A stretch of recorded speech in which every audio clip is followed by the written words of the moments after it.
దీనికి ఒక కప్పు కొత్తిమీర తీసుకున్నానండి, 2 టొమాటోస్, ఒక ఆనియన్ని అండ్ ఒక క్యారెట్, కొంచెం కరివేపాకు, ఒక పొటాటో, ఒక 4 బెండకాయలు, 4 పచ్చిమిర్చి, ఇవన్నీ కూడా కట్ చేసి ఉంచుకున్నాను రెడీగా.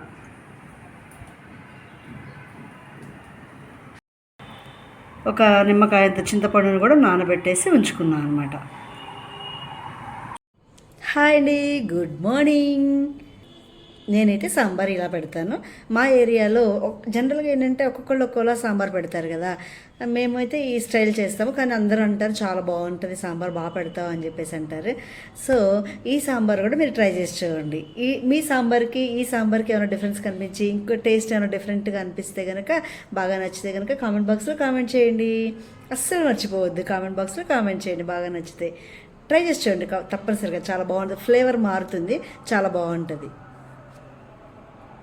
ఇలా గిన్నె పెట్టుకొని గిన్నెలో 2 గంటలు ఆయిల్ వేసుకొని, ఆ తర్వాత ఆవాలు, కొంచెం జీలకర్ర.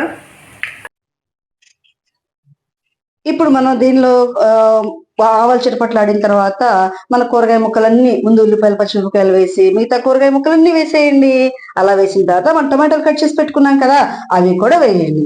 వేస్తే అవి నీట్గా ఆయిల్లో మగ్గుతాయి అనమాట. ఇప్పుడు దానికి పసుపుని అండ్ ఒక స్పూను కళ్ళుప్పుని యాడ్ చేయండి. యాడ్ చేసి మంచిగా కలుపుకుంటే చూడండి ఎంత కలర్ఫుల్గా ఉందో కదా, నోరు ఊరిపోతుంది చూస్తేనే చాలా బాగా అనిపిస్తుంది. సో పిజ్జాలా ఉంది కదా. సో ఇప్పుడు ఏం చేయాలంటే మనం దాన్ని మూత పెట్టుకొని మగ్గించాలి. ఇది మగ్గడంలోనే దీని టేస్ట్ ఉంటుందండి. దీన్ని ఎంత చక్కగా మనం మగ్గిస్తామో అంత టేస్ట్ ఉంటుంది. ఇప్పుడు ఒకసారి మగ్గిన తర్వాత చెక్ చేద్దాం.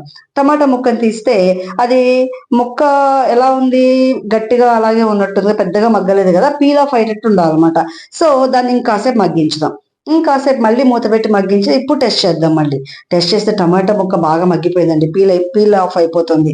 కాబట్టి ఇప్పుడు మనం దాన్ని అలా ఉంచేసి మనం ఏం చేయాలంటే దానిలోకి మనం పులుసు పిండుకోవాలి. పులుసు పిండుకుంటే ఏమవుతుందండి, ఇప్పుడు ఆ పులుసు ముక్కలు కొంచెం ఉడుకుతాయి కదండి, ఆ ముక్కలకి పులుసు పడుతుంది, చాలా బాగుంటది అనమాట. అలాగా కొంచెం పుల్ల పుల్లగా ఉప్పుగా తగులుతూ ఉంటే బాగుంటది.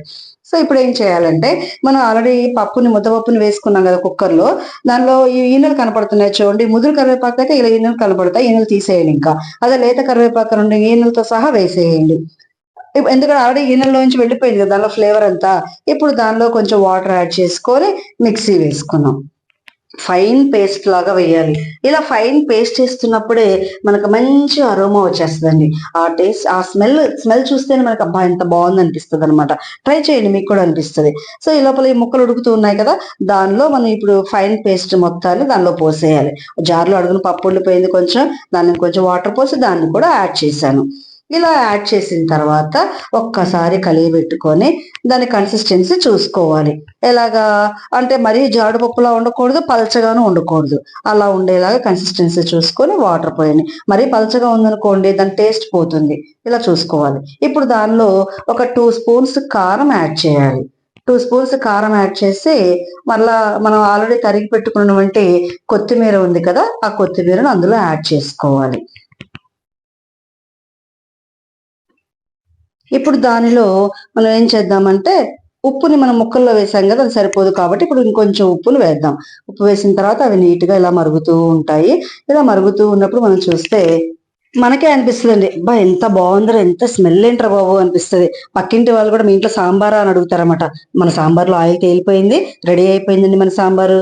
మీకు నచ్చితే ఒక స్పూన్ బెల్లం వేసుకుని నేనైతే వేస్తాను, చాలా బాగుంటది. దీనికి తోడుగా చిప్స్ అను ఇంకా ఉప్పు మిరపకాయలు ఉంటే సూపర్ అద్దరిపోతాయి.